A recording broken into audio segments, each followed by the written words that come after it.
Is somebody there? Yes, sir. My voice is audible? Yes, sir. Your voice is audible. That's great. What one speaker is left? I think one team member is left.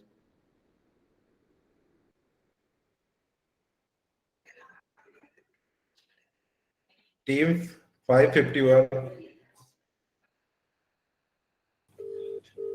He'll be joining in a minute, sir. Okay.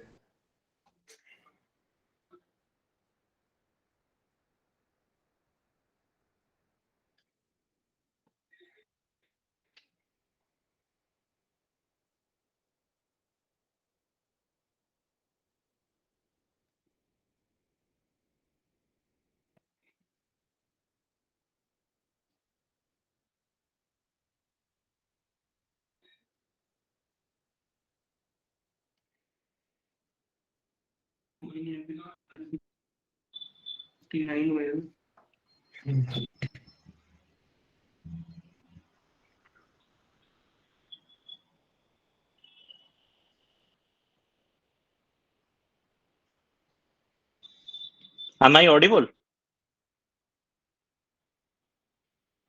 Yes, sir. Thank you. Yes, sir. Thank you. You are audible. We are waiting for Thank you. All right. No issue. one team member is left. We are waiting for it. No issues. Once.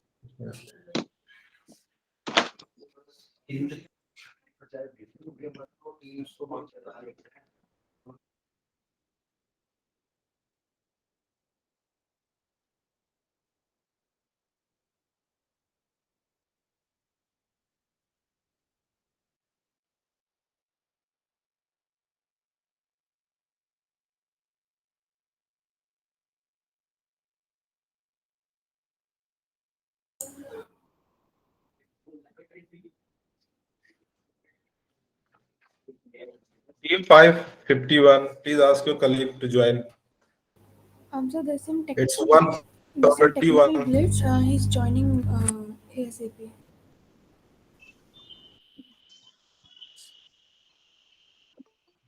Is he appearing for the prosecution or for the other side? He's for the defense, sir. Pardon? He's for the defense. He's joined. Okay. Difference. Okay, so everyone, I think everyone has joined. So we start our session. Good afternoon, everybody. Good afternoon, our honorable judges and learned counsels. My name is Shomnath Maurya, and I'm acting as court master for this session. And so before we start our session, I would like to give a brief introduction of our honorable judges. So first judge is Mr.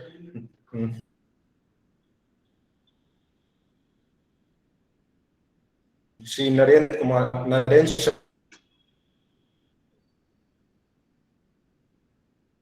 Sharma. Sir has an experience of over You are not 15 audible, Court years Master. in civil matters. He has worked on the panel of Union of India, Syndicate Bank, SD.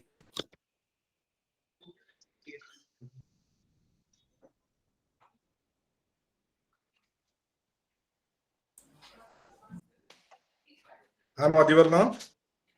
Yep. Yes, you are audible now. Please switch on your cameras.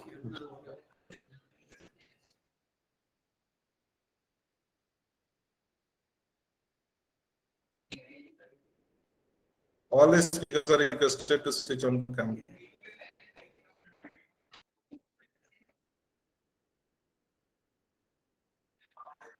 So our second honorable judge is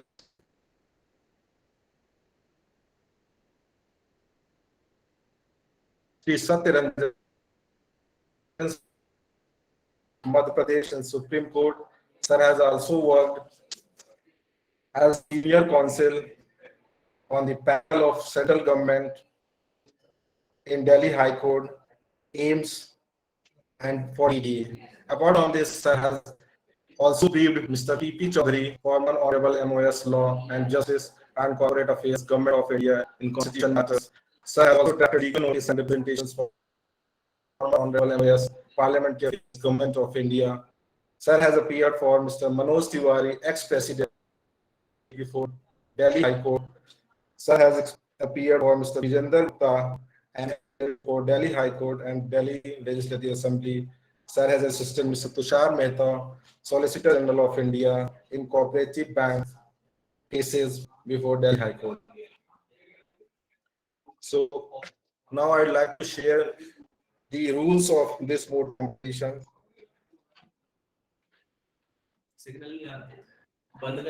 All the speakers, I would like to request that you need to abide and follow these rules religiously.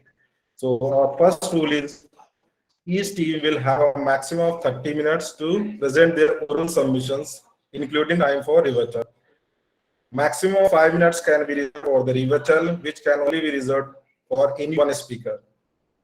Teams are requested to notify the division of time between speakers as well as time for rebuttal at the beginning. No speaker will be permitted to address the court for more than 20 minutes.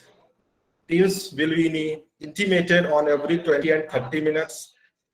Judges at their discretion may extend oral argument time up to a maximum of 10 minutes per team. Teams will strictly maintain anonymity during the complete session and also while referencing to any case laws using present now option. At the time when one participant is speaking, others are expected to keep their microphones on mute.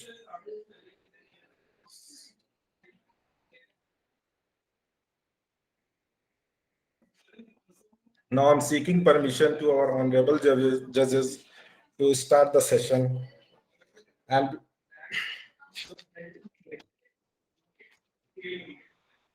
Please start.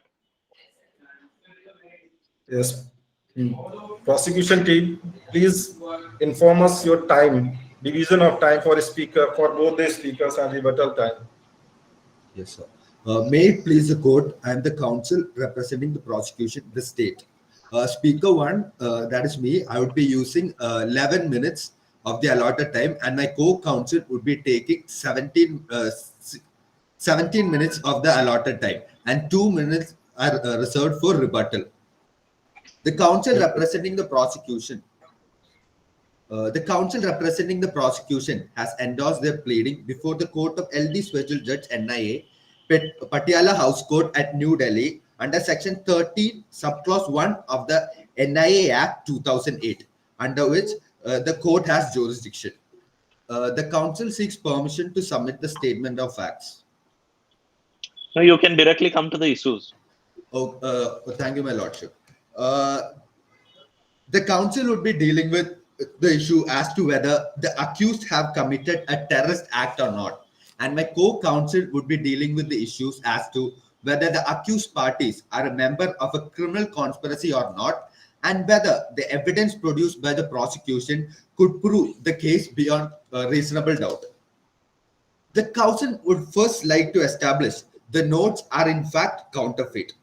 The counsel requests the bench to refer to para 17.3, in which rupees 10 lakhs worth of fake Indian currency notes from their bag was seized during a raid in the Faraka Express. When these notes were sent for analysis in the CFSL lab, the preliminary report came back as they are high quality fake Indian currency notes.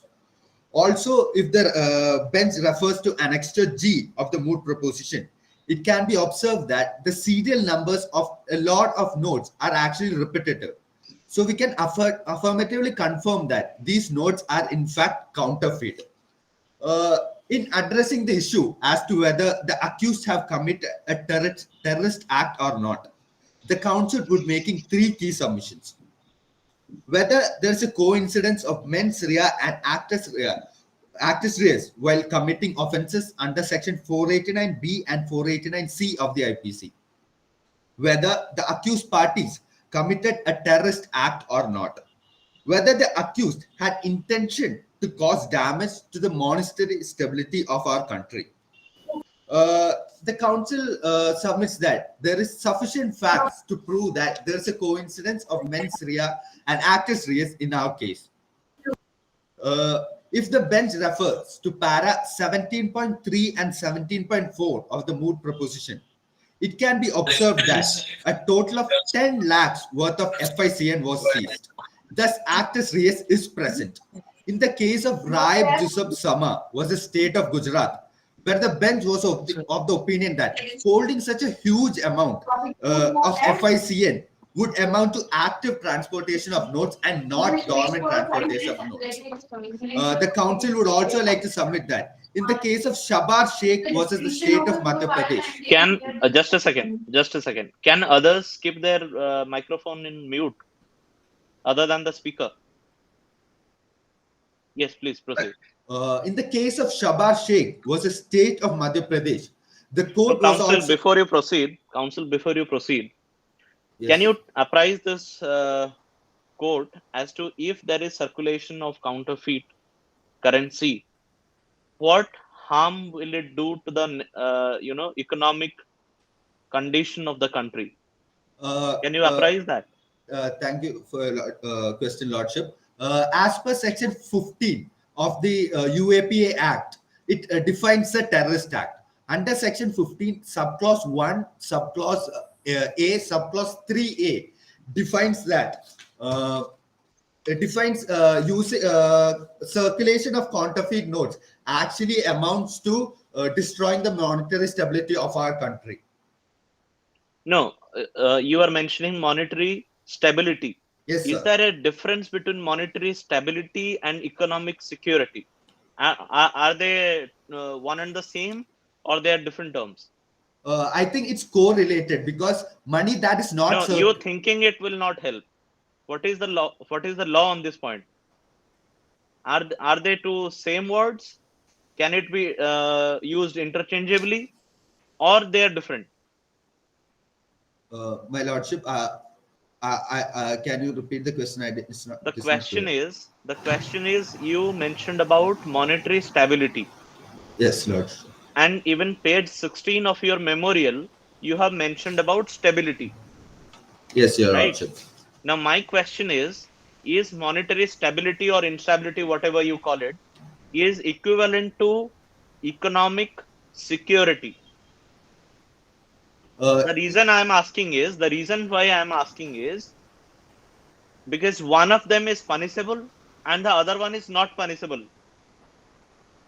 Therefore, I am asking this question. Your lordship, under Section 15, a terrorist act is actually punishable, and you circulation of No, did you get my question? Did you get my yes, question? sir. Whether it is destroying the monetary stability or economic No, security. my question is let me repeat it again. Is economic security is equivalent to economic stability? Because repeatedly you have mentioned in your memorial about stability, but we believe that stability is no offense. It is only economic security which is an offense under 21K. Can you read 21K?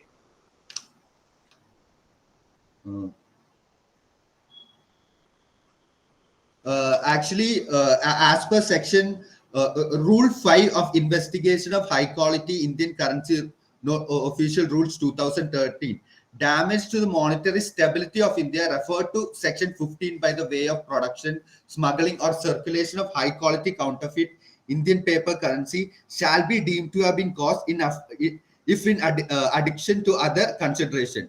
Seizure in high quality counterfeit Indian currency of face value of such threshold amount as may be decided by the central government from time to time, not being less than rupees 1 lakh. In the facts of the case, it is clear that there is an amount of 10 lakhs of FICN that has been seized. And No, you are Rule reading 5 from where? refers. You're reading from where? Investigation of high quality counterfeit Indian currency rules 2013, my lord. No, we asked you to read 21K. Lordship, Are you aware of 21K? no, my lordship, I apologize. Do you have the UAPA Act with you? Yes, your lordship. Kindly see that.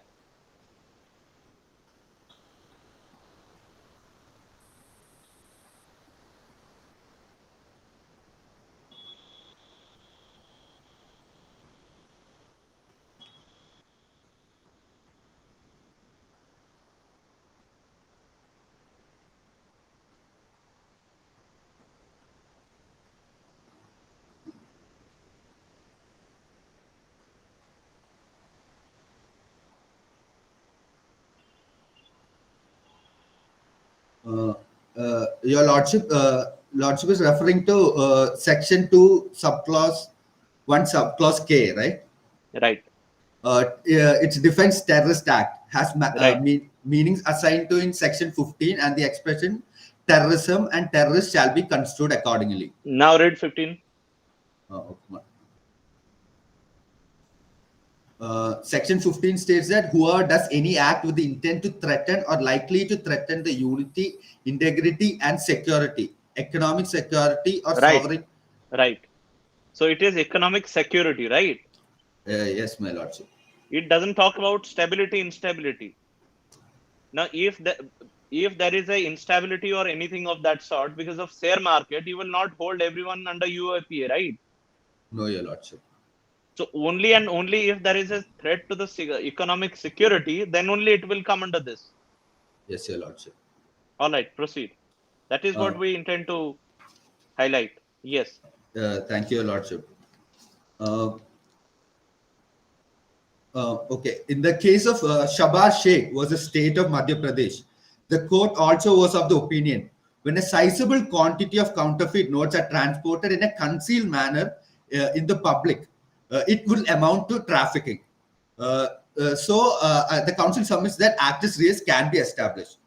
Now, the council also submits that there is a presence of mens rea.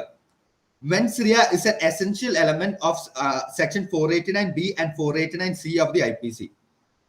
Knowing or having the reason for the seized notes to be fake attracts the punishment under these sections, as per the judgment in M. Mamuti versus State of Karnataka and Uma Shankar versus State of Chhattisgarh.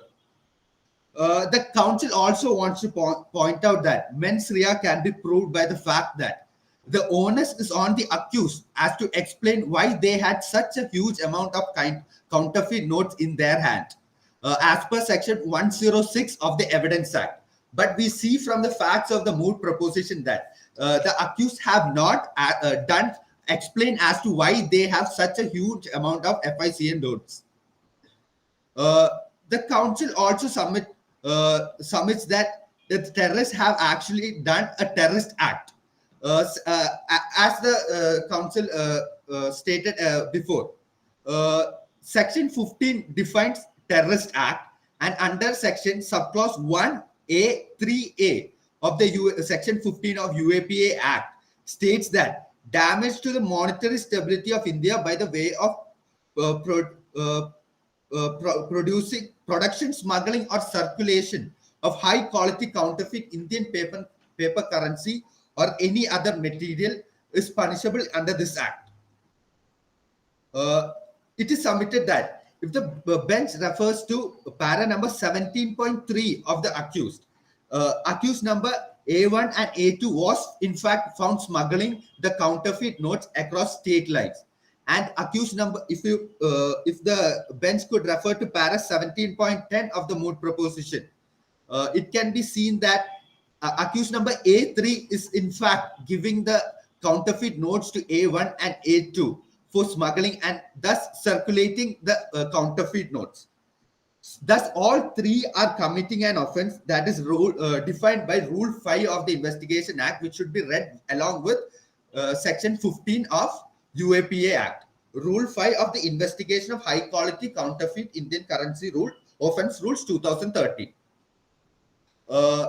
Now, the council would like to also submit that all three accused Now, what is there in Rule 5? Sir, the Rule 5 states that so you meant to say that they will be punished under Rule 5? What constitute under Rule 15 can be referred in these rules, like how the damage to the monetary stability can be defined, in what sense, in what way it would be taken. Like if it is Rule 5 is a procedural rule or a substantive rule? It's a procedural rule. It's defining. So can someone be punished under a procedural rule? Sir, it is defined by what section 15 saying it's destroying the monetary stability is actually No, defined actually, you under are Rule not 5. responding. No. It cannot go like this. You have to respond to what the question that is being posed. My question is, can someone be punished under a procedural provision? No, my lordship. But you are repeatedly referring about Rule 5, right? Yes, sir. Rule 5 makes it clear how the damage to the what is the threshold for the monetary stability to be destroyed. Kindly read Rule 5. Yes, sir. Rule 5 states that damage to the monetary stability of India, referred to in section 15 by way of production or smuggling or circulation of high quality counterfeit Indian currency, shall be deemed to be been caused if in addition to other consideration. Subclause A says seizure is of high quality Indian currency of face value of such threshold amount as may be decided by the central government from time to time, not being less than rupees 1 lakh. All right. Proceed. Uh, So you will be dealing with how many issues? Since your time is over, how many issues you will be dealing with? just one more sub issue, my lordship. Yes, please proceed. Extension for 2 minutes. Yes, granted. The council would also like to submit that all 3 accused had intention to cause damage to the monetary stability of India. The council requests the bench to refer to the statements given by prosecution witness number 2 in Exhibit 6, in which he stated that Kalu, that is accused number A3, made blatant remarks, and I quote, India not being a country worth living and country of intolerance, in a public gathering, and I repeat, not in a private meeting, but in a public gathering, and accused number A3 and A2. So that is just a 161 statement. What is the relevance of 161 statement? 161 statement can be admissible in court. I am just corroborating the fact that he had the intention to cause distress and agitation in the country. No. My question is, what is the relevance of 161 statement? How different it is from 164? 161 statement is not admissible in court as But evidence. just now you said it is admissible, right? But then, as per a judgment by the Supreme Court, it can be used for corroboration and Only for corroboration, right? Corroboration and yeah. So I am trying to prove the intention, like corroborate the fact that he had intention to cause distress and agitation in the country. Just answer us in one line. What is the difference between 164 and 161 statement? 161 statement cannot be admissible in as evidence in court. What about 164? 164 is a statement that is signed by the made in front of a magistrate, and it can be submitted as evidence. All right. Proceed. As per section 17 of the UOPA, it states that offense of collecting funds for committing a terrorist is sufficient to be booked under this act. So we see that by circulating and by making funds for a terrorist act is actually done in this. From the facts, it is very much clear. I would also like to point out to the statements made by accused number A1 and A2 in their defense witness statements, which they say that their job was to raise funds for projects against the government. The key word being against. So section 121 of IPC states that waging of war will be punishable or abetting of a war. And section 17 refers to offense of raising of collecting funds. So from these statements, it is clear that they had the intention of doing the same under both these sections. So with this, the council comes to a conclusion of his arguments. My co-counsel would be continuing with the rest of the arguments. It's been I have few questions for you. Yes, your lordship. First of all, you tell me, did you have anywhere mentioned the details of the currency note which have been obtained by you or by the police? Yes, your lordship, under annexure G. About the counterfeit notes. And did you get the same verified from the note issuing agency? The CFSL report gave the report as high quality counterfeit notes. Is CFSL the note issuing agency? My lordship, to my knowledge, yes. Yes. Is the expert opinion of on the counterfeit No. Are you notes. sure what answer you are giving? Did you understand what the question that is posed by my brother judge? Yes, whether the CFSL is the agency that has to give the final opinion on whether. No, that is not the question. Please understand the question before answering. Yes, your lordship. Is the CFSL? Did you get the particular notes examined from the note issuing agency, currency note issuing agency? No. My Did you lordship. sought any opinion, any details from those? No, my lordship. The only report was from the CFSL lab. And third one, did the prosecution ever attempted to obtain from where these fake currency notes, in case your story is believed, then did the prosecution ever attempt to obtain the detail from where all these notes are printed? My lordship, as per the moot proposition, accused number A3 was the one who supplied the fake currency notes to accused number A1 and A2. My question is, these notes must have been published somewhere, printed somewhere. Yes, your lordship. So did the prosecution took that step? No, your lordship.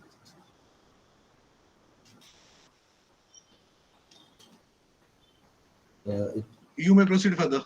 Okay, your lordship. Thank you. It's been a honor pleading before this bench. My co-counsel would be continuing with the rest of the arguments. Yes, please.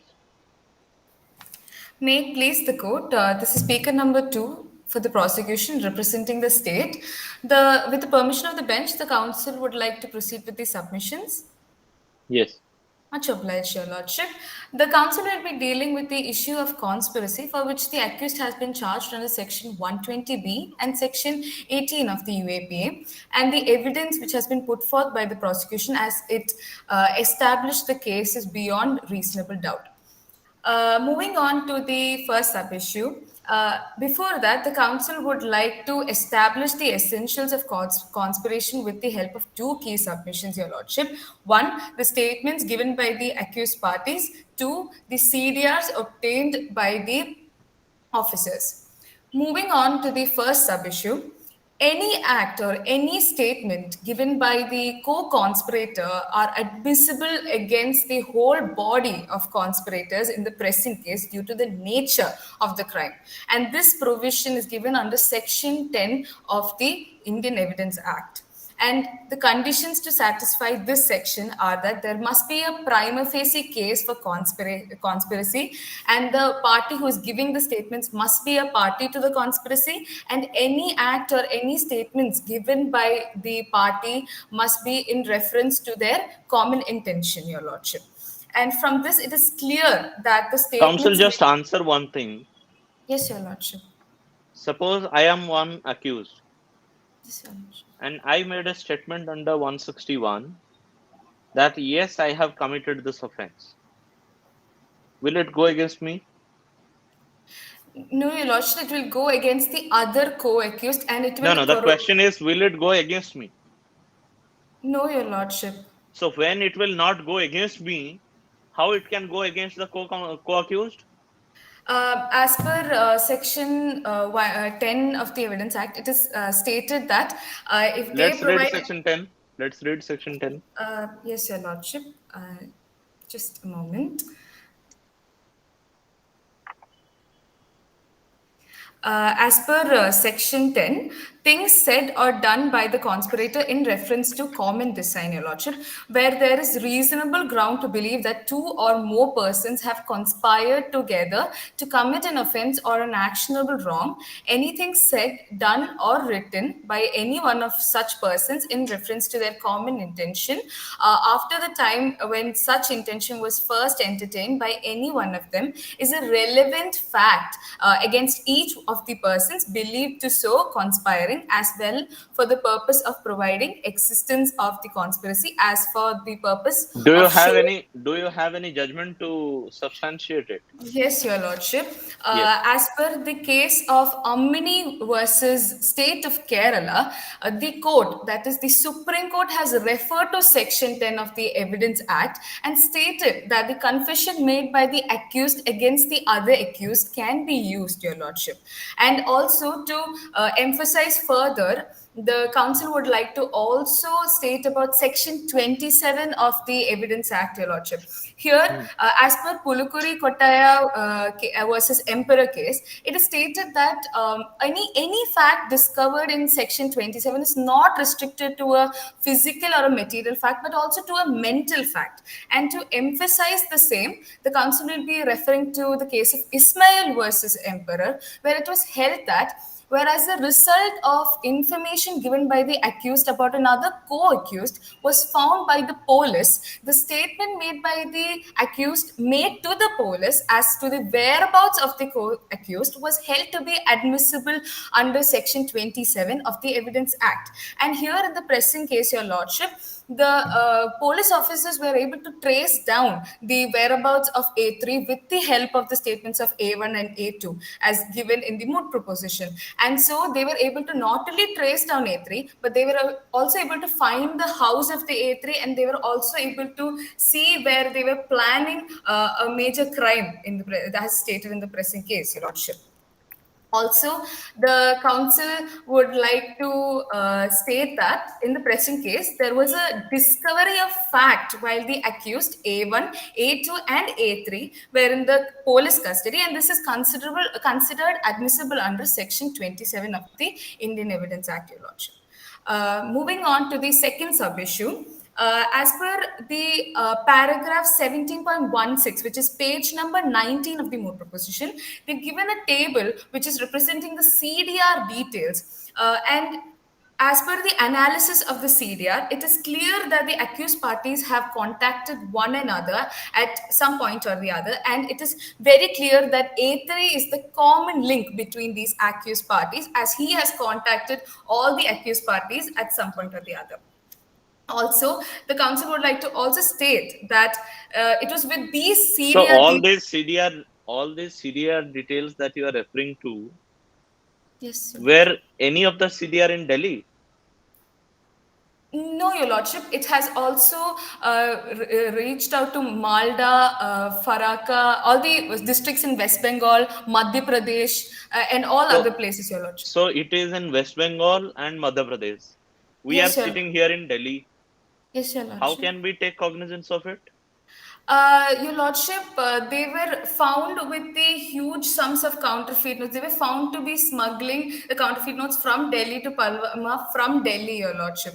And so that is why we have come to this court, Your Lordship. Also, the council would like to state that they were able to find A3 with the help of the CDR details, and they were able to assure the identity of A3 as with the help of. Are these CDRs backed with any 65B certificate?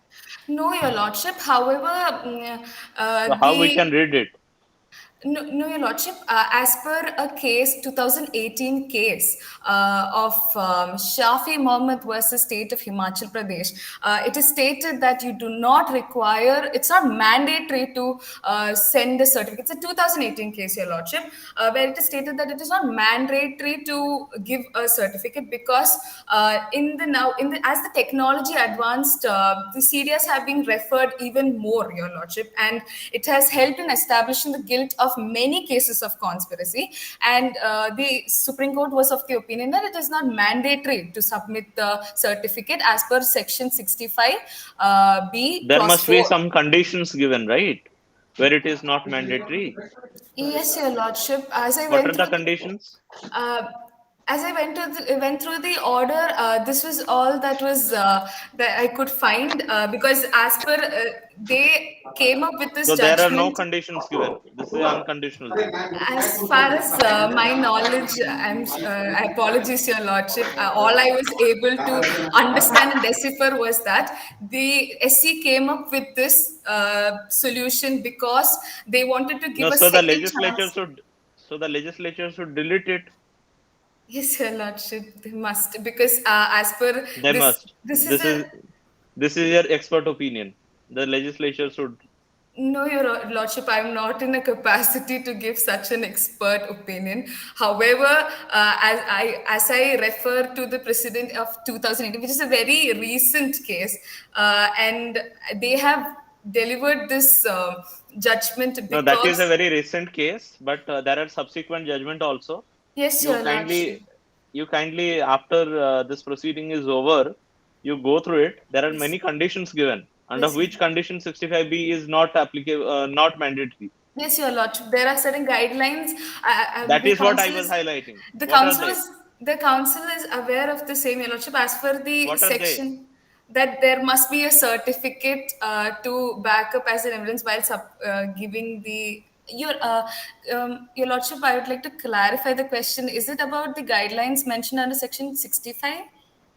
No. The question that we are posing is, in which condition 65B certificate is not required as per the Supreme Court judgment?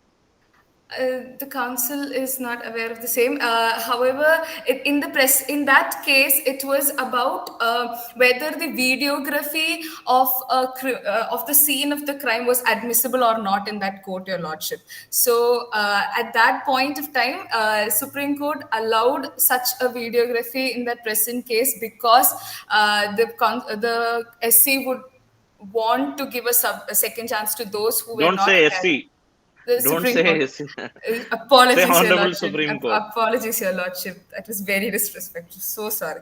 According to the Honorable Supreme Court, they stated that they wanted to provide a second chance to those who couldn't procure the certificate, Your Lordship. Hello.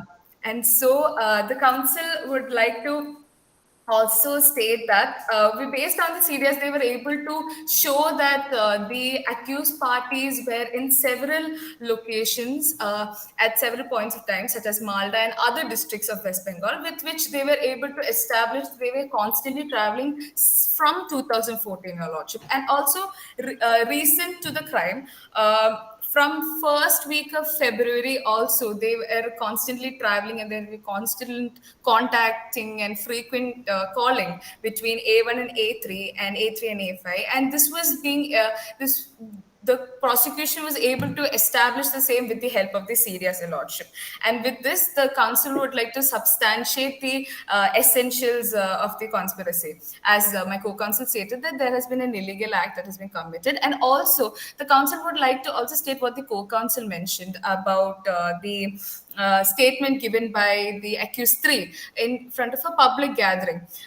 If the accused is pleading that they have been indulging. So how many issues you will be dealing with?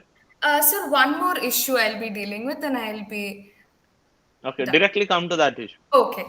Moving on to the final issue, which is dealing with the evidence that has been put forth by the accused, by the prosecutor. Apologies, Your Lordship, by the prosecution. So before you proceed to the other argument, yes, Your let Lordship. us ask you that can someone be held guilty on the basis of circumstantial evidences? No, Your Lordship. As it is here, it is not, the prosecution has not based the case on circumstantial evidence, as there is solid proof to. So tell us one difference between primary evidence, secondary evidence, and circumstantial evidence. The primary evidence is the original document which consists, which is the evidence, and the secondary document is the one which is the photocopy of the same, Your Lordship, of the primary document. And circumstantial evidence. So here we are not dealing with any documents. Yes, Your Lordship, we are dealing with the sanctions given by the district magistrate and the central government. We are dealing with the CDRs provided by the mobile service providers, and the council will be dealing with the same in this issue, Your Lordship. Okay, so what about circumstantial evidence? Sir, this, Your Lordship, the prosecution has not inferred the case with just some circumstantial evidence. They have. No, but you have repeatedly mentioned in your memorial that it can be inferred. I can highlight the page number also. I believe it is page number 24 or something. 24. Please see 24. You have Yes, mentioned Your it is inferred. Yes, Your So can you Lordship. I'm infer aware. something? Yes, please read. Please read your memorial. Page number 24. Yes, Your Yes. Lordship.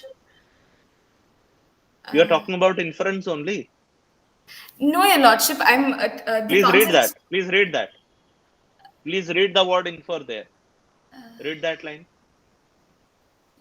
Council, from this the council infers that. Yes, Your Lordship, I'm That is aware. what The we are council is saying. aware of the same. However, the council would like to establish this case with the help of the evidence that has been put forth by the prosecution. So you which- are rejecting your own memorial today. No, Your Lordship, no. No, Apologies. you cannot read your memorial and at the same time make oral submission to the contrary, right? Apologies, Your Lordship. That was a mistake from our side. However, we have made sure to establish a proper case for the same, as we have established with very sufficient and very significant documents we have supported this case with. All right, please proceed. Yes, thank you, Your Lordship. So, moving on to the first submission, which is dealing with the seizure of the counterfeit notes. Here, there has been affirmative seizure of counterfeit notes, Your Lordship, as it is stated by my co-counsel that it has been tested, it has been examined by the CFSL, and it is clearly stated that these are high-quality counterfeit notes. And so, Just a second. Yes, Just a second. What is this high quality counterfeit note? Is it defined somewhere? Yes, Your Lordship. As per Schedule 3 of the UAPA, it has stated the basic features that are required What for are they? latent image security What is threads. latent image? Latent image is that red lining down the currency note. As Are far you as sure? That is the one.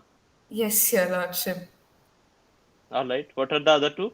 The watermark and the security threads, Your Lordship. Security thread. Yes. Have you gone through that? Schedule 3. Yes, Your Lordship. I have perused All right. it. Proceed. Yes. Reread it. Reread it. Yes, Your Lordship. Yes, sure. I'm No, after affirming. this proceeding, go through it carefully. Yes, What Your are the Lordship. three things mentioned there? Anyway, please. Yes, Your Lordship. Much obliged. The counterfeit notes were seized and it was sent and it was examined. And from the facts and the reports, it is very clear that there was seizure of counterfeit notes. And with this, we can state that since there is also a reason to believe that these parties have committed an offense, there is a reverse presumption working under Section 43E, Clause A of the UAPA.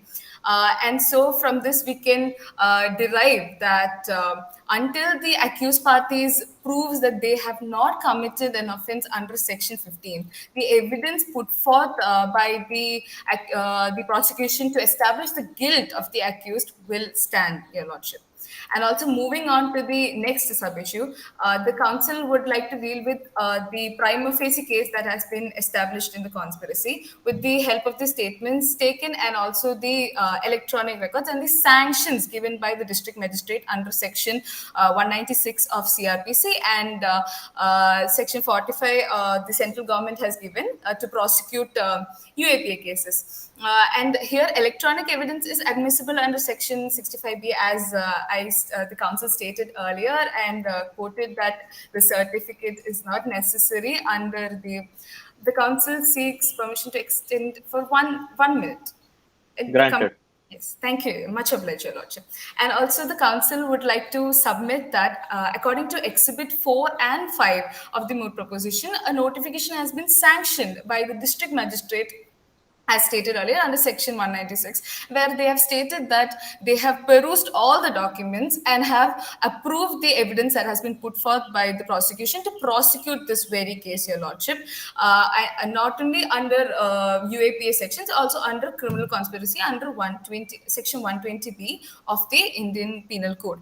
And so the council would like to conclude that all the electronic evidence, the CDRs, the sanctions, and the documents submitted against the accused parties do have an evidentiary value to indicate a prima facie case against all the accused parties involved in the present matter, Your Lordship.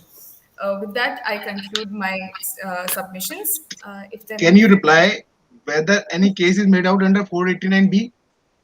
Yes, Your Lordship. There is a case for 489B that is, there's this case, not able to recollect the name, but however, I'll try. As per the case of No, read the definition of the act. 489B. Your Lordship, 489B? Yeah. Yes, sir.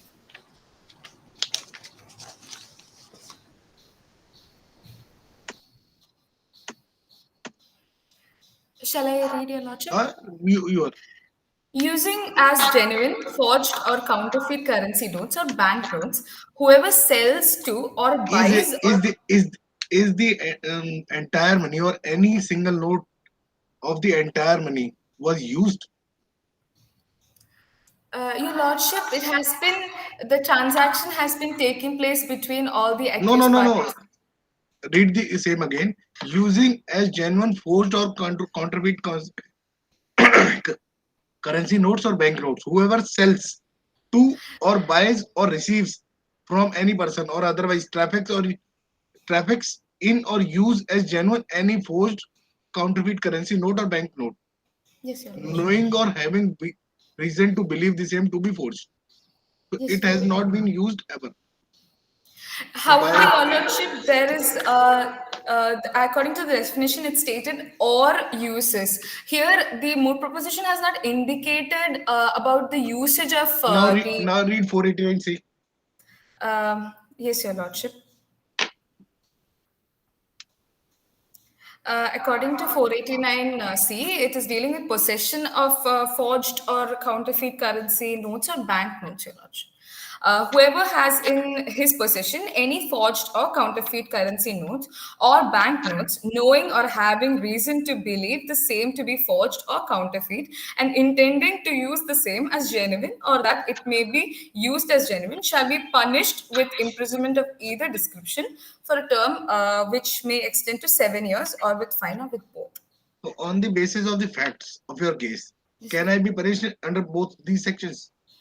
Can the accused be punished under both these sections? Yes, Your Lordship. As stated earlier, as per the statements that have been received from the accused part, all their actions are working against the other conspirators, and it is corroborating that they have become a party to the conspiracy, and it shows they have been engaging in trafficking of and smuggling of counterfeit notes. And as stated in the reports, it is established that it's counterfeit. So they have indulged in active transportation of these currency notes, Your Lordship. You again read both these sections. Much obliged. Not now, later on. Yes, Your Lordship. The council seeks permission to proceed with the prayer, Your Lordship. Please proceed. Much obliged, Your Lordship. Therefore, for the foregoing reasons, the prosecution respectfully requests the Honorable Court of LD Special Judge NIA to take cognizance of the offence committed by the accused parties under Section 120B, 489B, 489C, and Section 121 and Section 123 of the IPC, and Section 16, 17, 18, and 20 of the Unlawful Activities Prevention Act as amended, and also to issue proceedings to the said accused person to stand trial in the court in accordance with law, and to consider the evidence such as statements, documents, technical material evidence, and expert reports submitted by the prosecution in order to establish the guilt of the accused parties and pass any other relief that this honorable court may deem fit and proper in the interest of justice, equity, and good consent. For the act of kindness, the prosecution shall duty-bound forever pray. Much obliged, Your Lordship. It has been a pleasure pleading before this honorable bench. All right.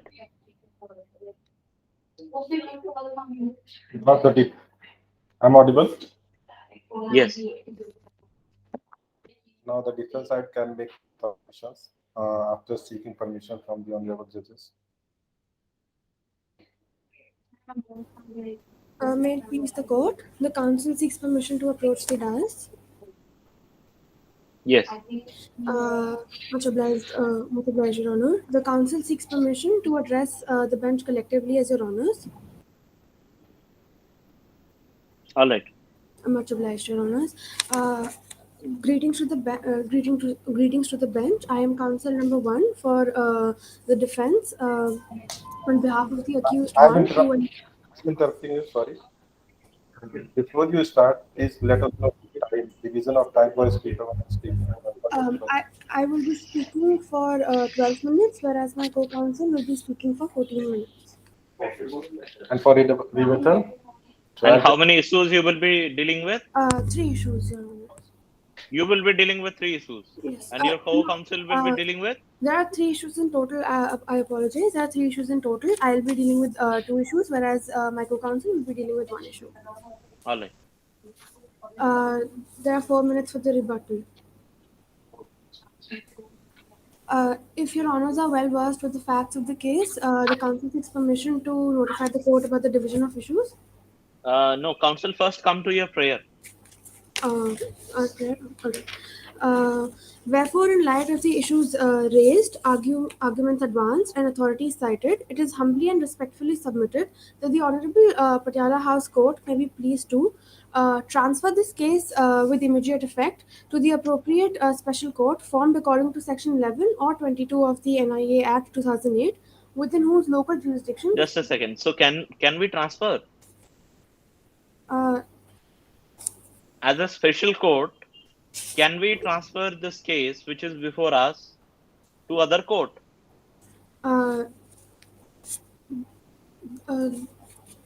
According to the NIA Act, the transferring power is with the High Court.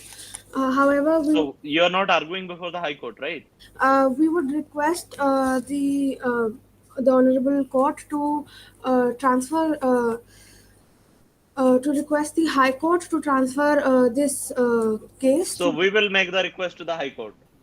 Apologies, Your Honor, for the procedural error, but this court does not have the territorial jurisdiction. No, that's all right. That's all right. We do not have the territorial jurisdiction.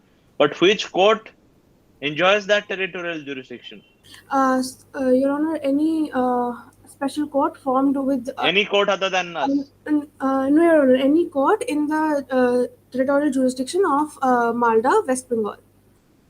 So, for example, if this court is tribal by a special judge or a special court in Malda, which High Court will enjoy this power to transfer? Calcutta High Court, Your Calcutta High Court. And which provision says that? Section 13 of the National Investigation Agency Act, Your Honor. So what about Delhi High Court?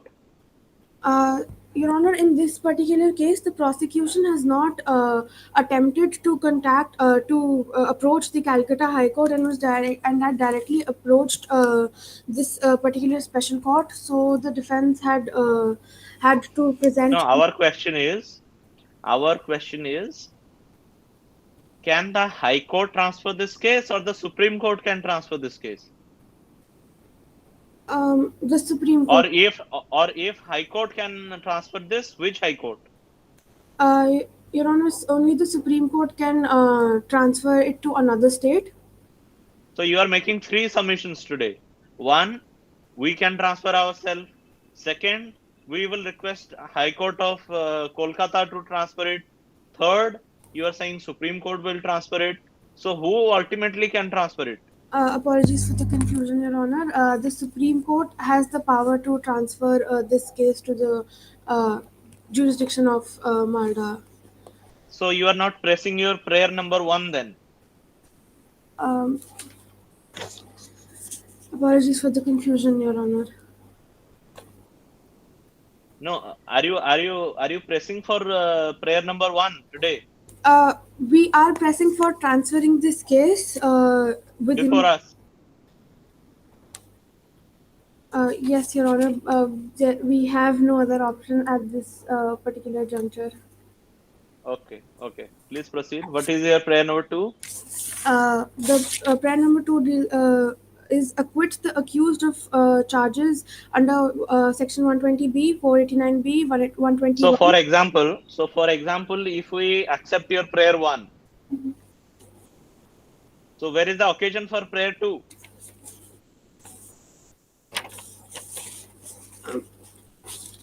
Are you getting what we are asking today?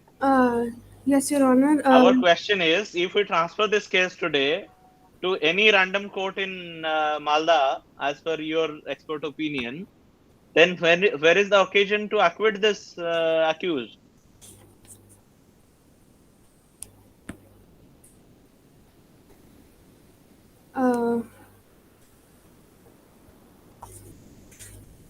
You are asking a court to give such kind of relief to whom you are saying that you are not entitled to grant such relief. Right. Apologies, Your Honor, but Can we give you any relief today?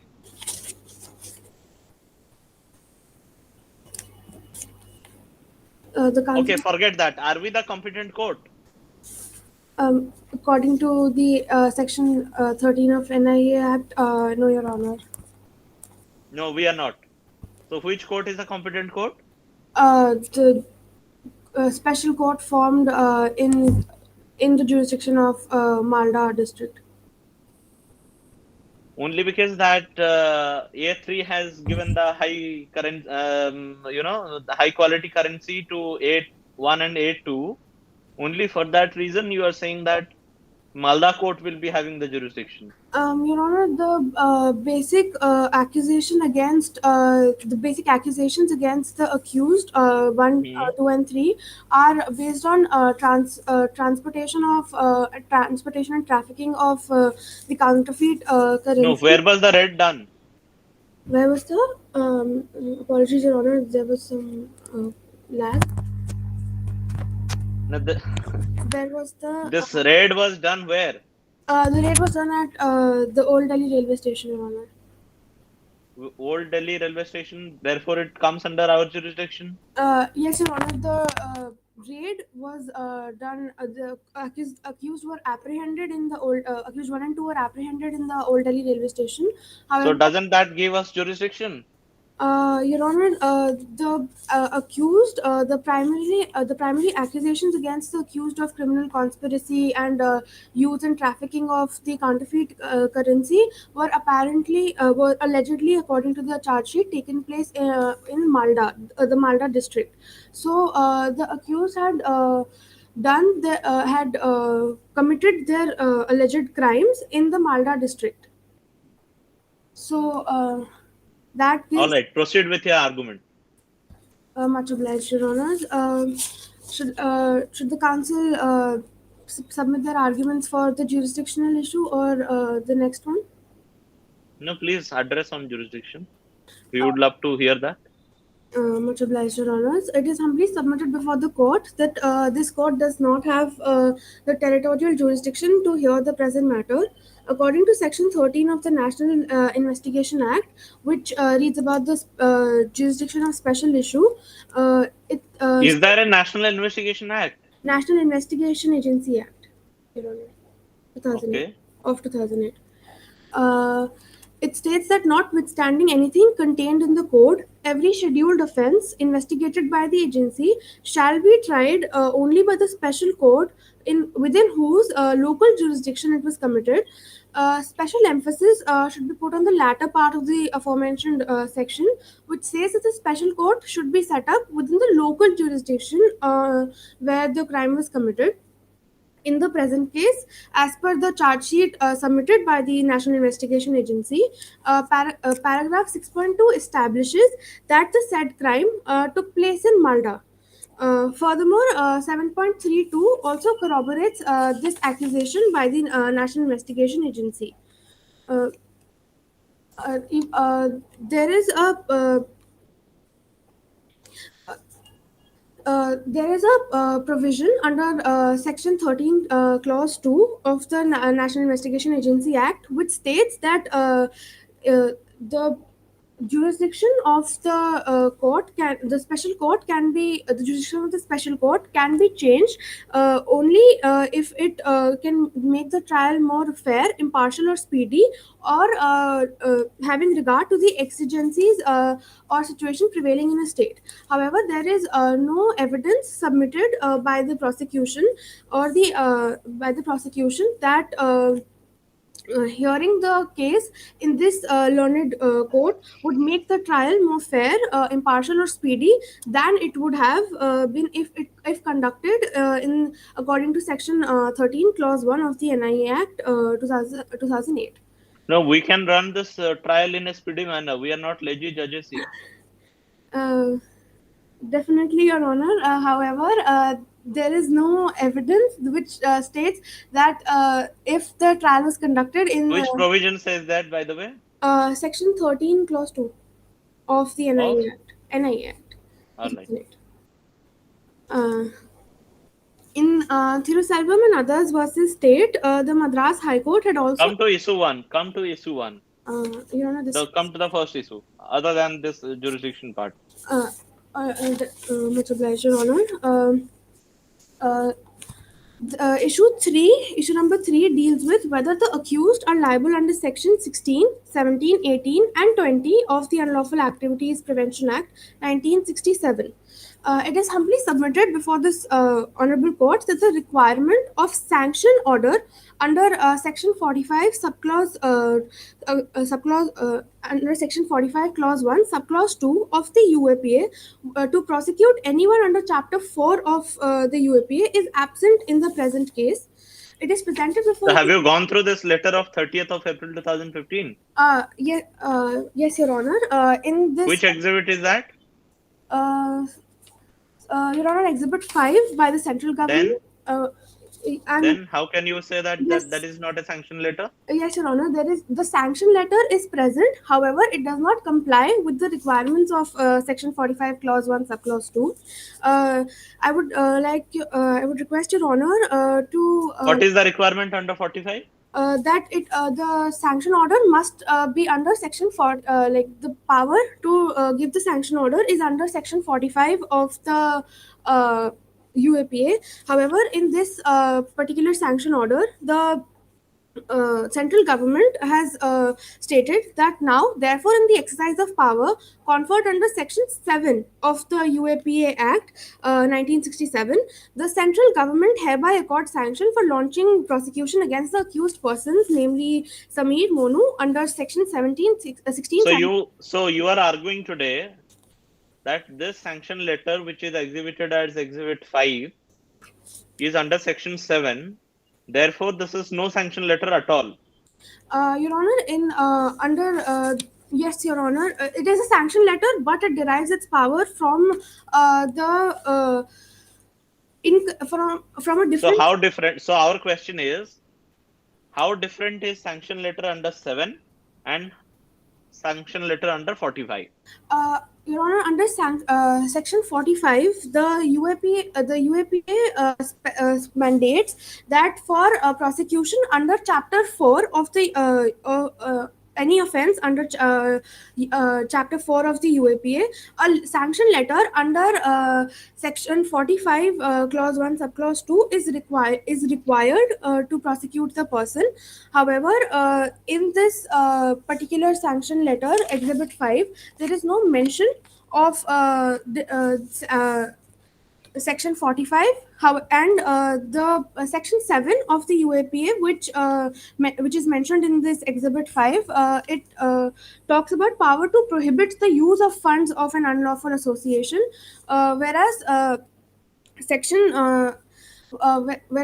45 is required for the prosecution to investigate against to prosecute the accused in this particular case. All right. Your Honor, since the time is over, the council requests an extension of time by 2 minutes. All right. You will conclude it within 2 minutes. Are you sure? Yes, Your Honor. All right. Proceed. Much obliged, Your Honor. The council would like to further submit that section 16 of the UAPA, which reads about the punishment for terrorist act, does not apply in this particular case.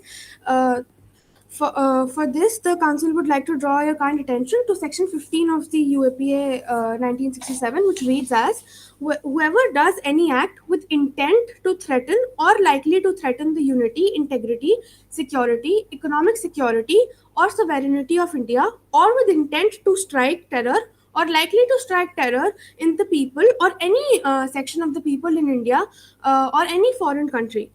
You need not read it. We are aware of it. All right, Your Honor. Directly come to your argument. You have 2 minutes left. This particular section talks about intent to threaten or likely to threaten the unity, integrity, and security of the nation. However, the accused have repeatedly stated that there was no intent to threaten any person or institution in the country. The only intent was to sensitize the people, the underprivileged people, about the policies of the. So you are sensitizing people by distributing this fake currencies. Your Honor, the accused were not aware that they were carrying counterfeit currency in their bags. The accused were. But have you read your statements under the 161? Yes, Your Honor. So you never said you are not aware of it. Your Honor, the accused have stated, Sameer and Monu have explicitly stated that they were not aware that they were carrying counterfeit currency in their. Where it is mentioned? Your Honor, in Exhibit 7, Defense Witness 1 statement, Defense Witness 1, Sameer, he said that I and Monu did not know that in the bag we are carrying a fake currency notes. In Defense Witness 2, Monu's statement, even he mentioned that I and Monu and Sameer did not know that in the bag we are carrying fake currency notes. So there was no knowledge of the currency notes being counterfeit or the presence of currency notes in their bag. The accused were merely organizing rallies and holding sensitization programs and skill development programs to help the underprivileged people know about the policies of the government and the discrimination that they were facing. So lack of knowledge, is it a ground good enough for acquittal? The lack of knowledge also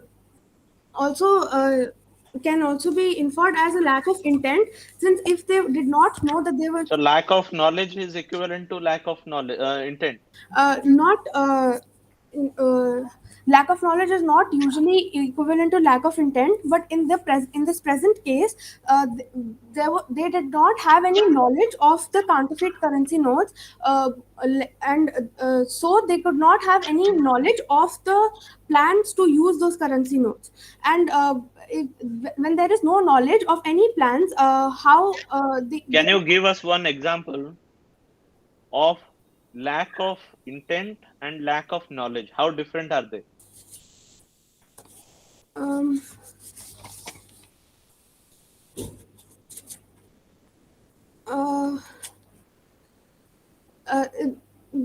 Honor, do you require a layman example or in this particular case? No, layman example. We just want to test your knowledge. Oh, all right. Legal knowledge. Yes. All right, Your Honor. If somebody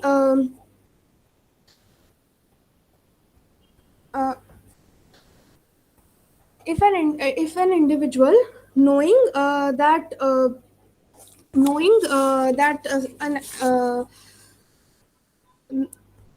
a game of going round and round, there's a game where people move in circles. There's knowledge there that somebody might feel dizzy. Somebody with a low BP, a low blood pressure, might feel dizzy with the motion of going in circles. However, and if somebody plays that game with a person with low blood pressure, there is no intent to cause harm to that a particular individual with the medical condition. However, there is knowledge that the motion could potentially cause dizziness or unconsciousness. All right. How would you explain the custody of the money? Because money was in your custody. Yes, Your Honor. The accused 1 and 2 gained the custody of the counterfeit currency notes from accused number 3, Kalu, who in turn had received the money from Sohail, who was in charge of fundraising for the organization and their endeavors. Accused 1, 2, and 3 had no knowledge from where accused 5, Sohail, was raising these funds. They were only concerned with organizing the activities planned by the organization. That means it is your implied admission that you were aware about the currency. No, Your Honor, they were not aware of the currency in the bag. They were only interested with the task of giving the bag to transporting the bag, and they were not aware of the contents of the bag. Has it come anywhere in evidence? Your Honor, by the statement of Monu and Samir, it is as the counsel read earlier, that they were not aware that in the bag they were carrying fake counterfeit currency notes. Proceed further. The counsel rests her arguments in the present matter, and I would request my co-counsel to submit the further arguments. It was an honor pleading before this court. May it please the court, I am the co-counsel for the defense, and I will be addressing the issue of whether the accused are liable under sections 120B, 489B, 489C, 121, 123, and 201 of the Indian Penal Code. With the permission of your honors, counsel would like to proceed to the submission. Yes. Much obliged, Your Honor. It is. So you mentioned about 120B. First, tell us why 120B will not be attracted. Your Honor, thank you for the question. Your Honor, in the case of State of Jharkhand versus Lalu Prasad. No, forget about this case laws. Just tell us in this fact why 120B will not be attracted. What are the ingredients of 120B? That there should be an agreement between the parties for carrying out an unlawful or illegal act, and then, so we as a bench believe that this is a clear case of 120B. Now tell us why it is not a case of 120B. Yes, Your Honor. All of the accused, namely Monu, Samir, and Kalu alias Mama, they worked within an organization that did not agree with the government's rules and regulations, and they believed that the government was ostracizing the poorer sections of society. They felt that it was their job to educate poorer people about this, and they ran sensitization camps and ran skill development camps to uplift the poor. So the fact that they were caught with a large amount of money, which according to their statements, they did not know that the currency was fake. So they did not have the intent of transporting illegal currency because they did not have the knowledge that the currency was not legal. The currency was given to them by accused 5 Sohail, who was delegated by Kalu at Mama to fundraise for the organization. Kalu alias Mama did not have knowledge about where the funds were being generated from. All he knew was that he had delegated to a member of his organization that funds need to be generated to run sensitization programs, and the funds were given to him. And then further, accused 1 and 2, that is Samir and Monu, were given these funds in order to run their scams, and they did not know that the currency was illegal. So, which is why there is no criminal conspiracy here. No, are you aware of the ingredients of criminal conspiracy? Yes, Your Honor. What are the ingredients? Your Honor, the Supreme Court stated that to prosecute. No, forget about Supreme Court. Tell us what is the provision on it? What does the provision says? What are the ingredients? Yes, Your Honor. So the 120B of the Act reads as whoever is party to a criminal conspiracy to commit an offense punishable with death, imprisonment for life, or rigorous imprisonment for a term of 2 years upwards shall, where no express provision is made in this code for the punishment of such a conspiracy, be punished in the same manner as if which he had abetted such offense. And whoever is a party to a criminal conspiracy other than a criminal conspiracy to commit an offense punishable as aforesaid. So this doesn't define, right? No, Your Honor. 120B doesn't define what the criminal conspiracy is. Yes, Your Honor. So which is the provision which defines? Your Honor, at this point, counsel is unable to recollect the. So we will help you with that. Read us read for us 120A. Yes, Your Honor. Just a second, Your Honor.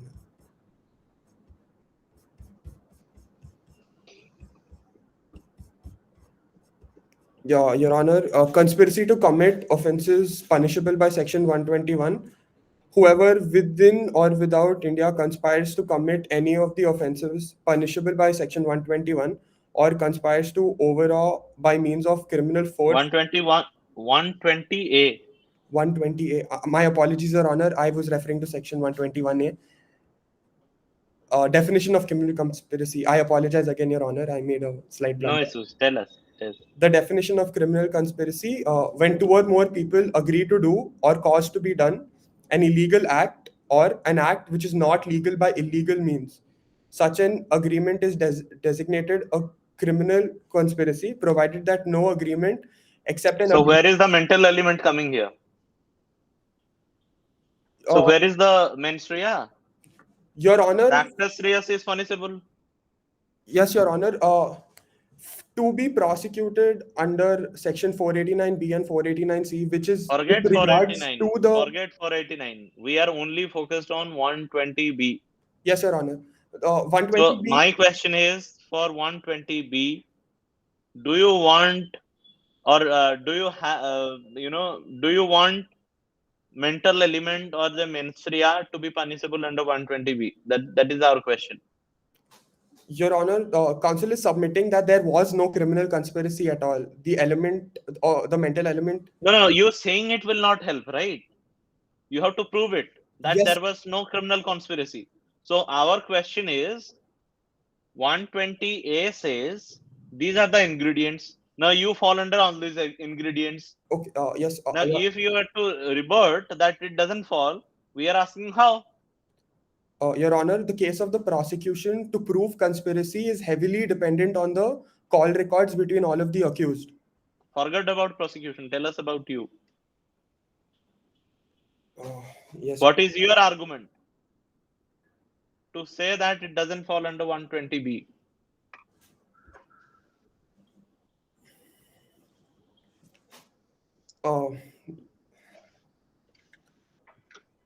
Your Honor, at this point, counsel has no statement to make with regards to. No, but that is your basic case, yes, right? Your Honor. I have cases that have been argued previously as references, which goes to my case is based on the prosecution relying heavily on the call detail records as proof that there was a conspiracy between all of the accused. However, since the accused are friends and work for the same organization, just the call records between them cannot prove that there is a conspiracy that has taken place. It can be understood that any people that work together and are friends outside of their profession will have contact with each other, but this does not prove that there was a conspiracy. Further, the prosecution has not provided any recordings of a conversation or anything that goes to show that they were in fact conspiring to do something illegal. All right, proceed. Yes, Your Honor. May I proceed from the next sub-issue, or should I continue with this sub-issue, Your Honor? Continue with the next. Thank you, Your Honor. With respect to Section 489B and 489C, it is humbly submitted that the accused are not liable under these sections, which speak of the usage and possession of counterfeit currency notes, respectively. The Honorable... So you were in possession? Yes. Or you are denying that? No, Your Honor. I'm getting to that, Your Honor. The currency that was confiscated from accused 1 and 2, which was sent for testing, which turned out to be counterfeit, they were not they did not know that the notes were counterfeit. And under this section, the Honorable Supreme Court in Deepak Bhai Jagdish Chandra Patel versus the state of Gujarat said that the mens rea of offences under sections 489B and 489C is knowing or having reason to believe that the currency notes or banknotes are forged or counterfeit. Without the aforementioned mens rea element, selling, buying, or receiving from another person, or otherwise trafficking in or using as genuine, forged or counterfeit currency notes or banknotes is not enough to constitute an offence under Section 489B of the IPC. Furthermore, in Uma Shankar versus the state of Chandigarh, it was held that for offence to fall under Section 489B and 489C of the IPC, the necessary mens rea of knowing or having reason to believe that currency notes or banknotes are counterfeit is required. The accused in this case, namely Samir and Monu and Kalu alias Mama, did not have knowledge that the notes that were present in the bag of Samir and Monu were fake Indian currency notes. Therefore, the mens rea is absent in the present case. The submission of NIA that Kalu alias Mama had handed Samir and Monu bag full of FICN is baseless and lacks credibility. All right.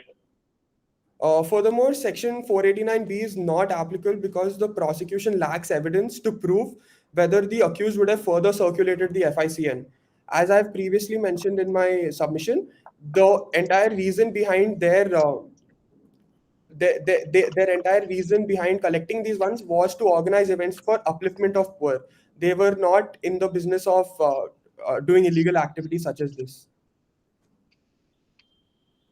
With the permission of Your Honor, I would like to move on to the next sub-issue.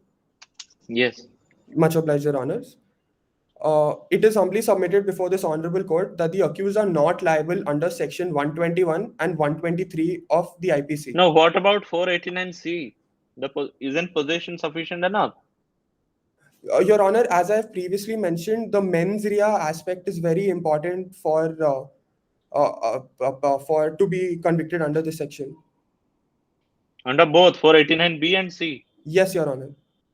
So the case law that you referred about Jagdish and Uma you mentioned, no? Yes, Your Honor. Uma Shankar versus the state of Chandigarh. Uma Shankar. So those two cases were pertaining to 489B or C? Your Honor, according to my knowledge, the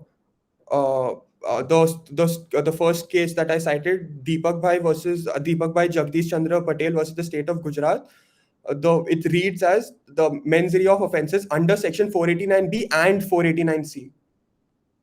Okay. So it was dealing with both the provisions. Yes, Your Honor. All right. Thank you, Your Honor. As I was, may I continue to the next issue, Your Honor? Thank you. Yeah. The Honorable Supreme Court in Nazir Khan versus the state of Delhi said that the line dividing disaffection towards the government and legitimate political activity in a democratic setup cannot be neatly drawn. And it further opined that it is the fundamental right of every citizen to have his political theories and ideas and to propagate them and work for their establishment as long as he does not seek to do so by force and violence or contravene any provision of law.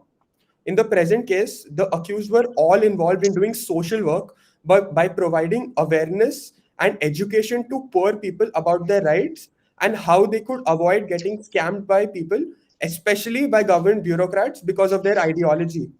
Their organization and they as individuals had a particular ideology that contradicts that of the government. But just having different sets of ideologies is not illegal, and it is protected under Article 19 of the Indian Constitution. The primary motive of the accused was to impart legal knowledge among poor people and stop what they believe. Legal knowledge? They themselves are driver or something? Yes, Your Honor. They believe that. So they were imparting legal knowledge. Your Honor, they felt that it was their responsibility to share what little knowledge they had. Where it is mentioned in the memorial that they were imparting legal knowledge. Your Honor, at this point, counsel may have made an error. Would you please give me a minute to confirm? Yes, please.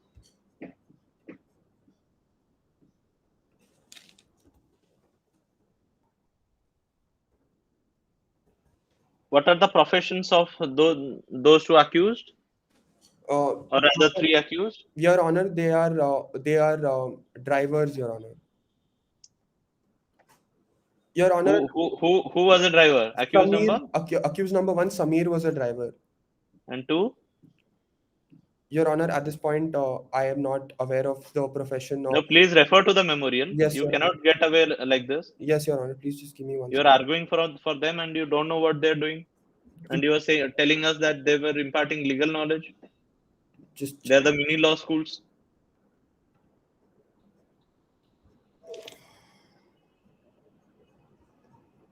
Your Honor, please just give me 1 minute. I am unable to.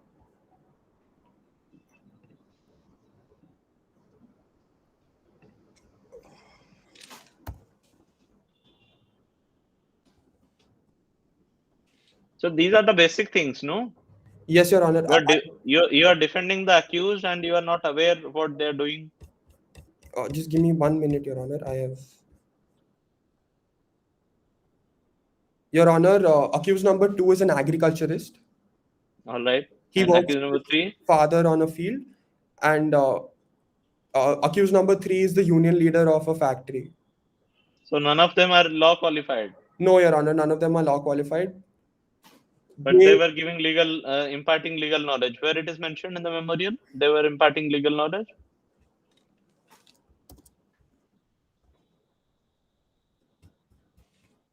Your Honor, per the statements of the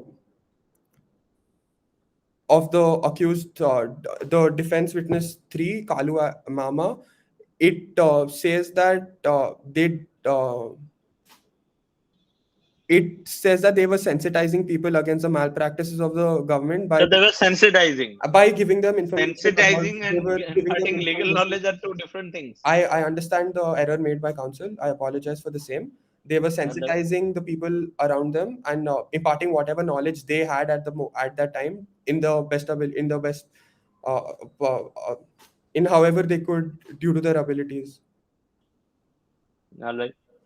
Please proceed. Yes, Your Honor. The accused in no way tried to wage a war or attempted to wage war or abetted the waging of war against the state. They were purely trying to educate people around them and bring. So what do you intend to do there in Pulwama? Your Honor, the fact that the money was going to Pulwama is only through the statements given to the police, which is not admissible. There is no other proof provided by the prosecution that the accused were traveling to Pulwama to meet anybody. So in the memorial, in the memorial when I was going through, you mentioned in page number 19 that the story is created in a air-conditioned room. So is this CDRs also, prepared or created in the high air-conditioned rooms? No, Your Honor. As I've mentioned previously, since all of the accused work together. Can you go to page 19 of your memorial? Yes, Your Honor. Yes, Your Honor. I do I understand the line that you are referring to from our memorial. it is So you're admitting that, no? no, Your Honor. I understand which line you are referencing about the air-conditioned room where Hmm. the story has been concocted over there. Hmm. The fact is that the prosecution has heavily relied on just these call records to prove conspiracy and the statements of the accused to prove. So what else is required? What else is required? There is a raid done. There is a possession. Yes, Your Honor. There is a discovery. There is a CDR. There the object is clearly there. What else you want? Your Honor, there is no evidence. How you can say that this is prepared in a air-conditioned room? Your Honor, there is no evidence that supports that the accused are affiliated with any terrorist organization. The term Lashkar-e-Taiba in Pakistan has been But used. cases are continuing against one of the accused, right? Is there any other case pending against the accused? What does the memorial says? Your Honor, I am unable to recollect it at this moment, Your Honor. I apologize for the mistake. I seem to be drawing All right. blank at this point. I apologize for the All right. No issue. various mistakes made by me. Yes, Your Honor. The last, I can. It would it be? Can I proceed, Your Honor? Yes, please. Thank We you. are not stopping you. Yes, Your Honor. Your Honor, it is humbly submitted that the accused are not liable under Section 201, which speaks about causing the disappearance of evidence of the offense. According to the charge sheet produced by the NIA, all of the accused in the present case had cooperated with the agency in every possible way.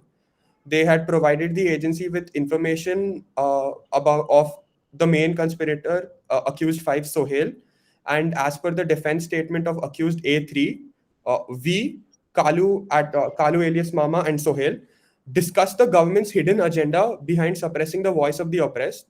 Sohail was so moved that he came up to me and volunteered to be a part of the project for raising funds and sensitizing people against the malpractice of the government. Sohail kept me informed about the developments of the project. This statement shows that the accused 3 had delegated the process of getting funding to Sohail and had no information regarding where Sohail had received the funding for the said organization. And in the matter Is it your last issue or there is any other issue left? Your Honor, the last issue is just about the circumstantial evidence, which I have mentioned. We want to hear you on that. Come to that. Yes, Your Honor. In the state of UP versus Dr. R.P. Mittal, the essential agreements that are required to prove guilt by circumstantial evidence are circumstances from which a conclusion drawn should be fully proved. The circumstances should be conclusive, and all facts so established should be consistent only with the hypothesis of guilt and inconsistent with the accused innocence. And number 4, circumstances should exclude the possibility of a guilt of a person other than the accused.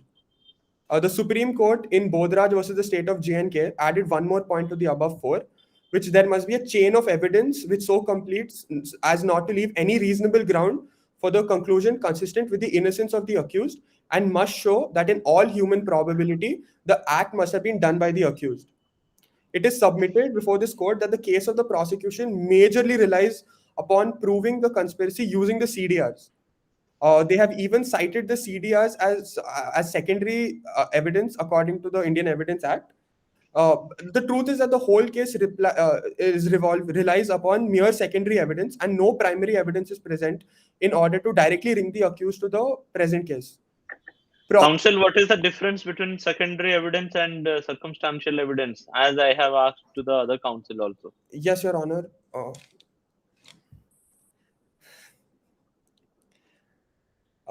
May I please have a minute to think about it, Your Honor? Yes, please think.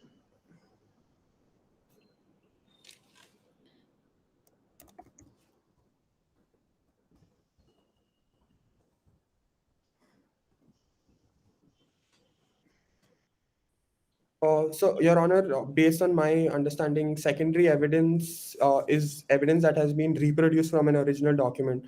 For example, the call duty records have been collected from the mobile service providers. All right. Sorry to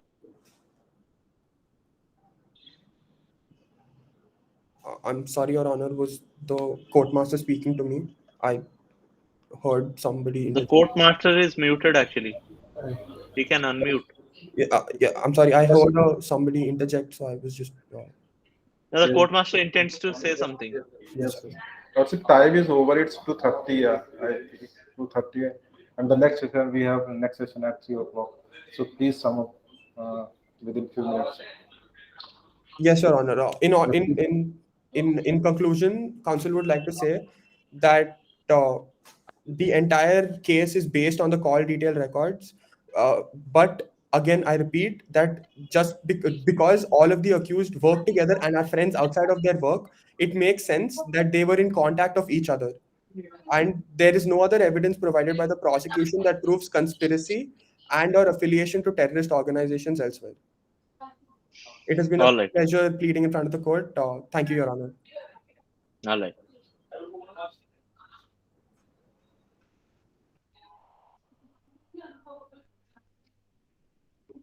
Narendra sir, do you have any question? No, nothing. I feel he's already confused. So rather making Well so tried, all of you. basically they are not aware about the legal practice being done in the courts. So that We makes will the- judge as per his standard. We will judge as per their standards, but still our job is to enlighten them about other things also. Thank you, Your Honor. I appreciate this opportunity. Well tried. Before we end up this session, I would like to thank our honorable judges for giving their precious time to us, and all the best to both the teams. Thank you. Thank you. Thank you, everyone. All the best, everyone. Thank you, sir. all the best. Thank you. Thank you.